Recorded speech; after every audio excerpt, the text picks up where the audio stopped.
Now let's get to some of your thoughts on Blair's one-on-one interview with Portland Commissioner Rene Gonzalez that we aired last night. She's sitting down with each candidate for mayor to ask them about their strategy when it comes to our homeless crisis. Gonzalez talked a lot about the city's relationship with the county, especially when it comes to the Joint Office of Homeless Services.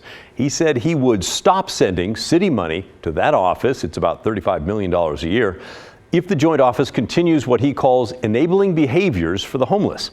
As far as your impressions of Gonzalez, many agree with a viewer named Rick, who wrote in to say, outstanding.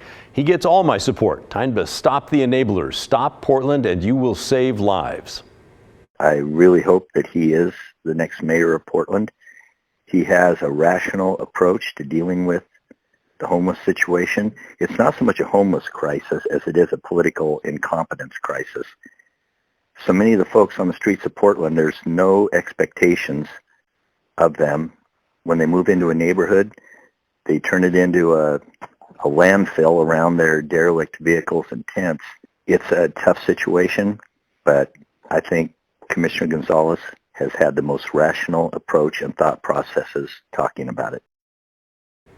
Greg wrote in to let us know he is spot on. The state, county, city, and nonprofits have for decades enabled behaviors that negatively impact the livability of our city.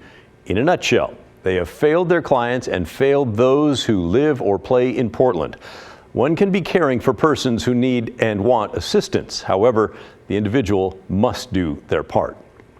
But a viewer named Beth feels differently. She wrote in to say, I'm with the folks who notice that Gonzalez lacks compassion. His duplicitous diddling around with trying to get rid of Portland's street response is all the proof I need. He doesn't comprehend the disease of addiction, the problem with forcing people into mass shelters, or how Housing First could work. We don't need a tough guy as a mayor. Not impressed with that routine.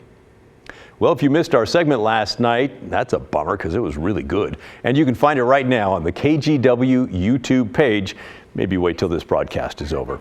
But be sure to tune in to next week on The Story for Blair's sit-down interview with Commissioner Carmen Rubio, how she would handle the homeless crisis if elected Portland mayor in November.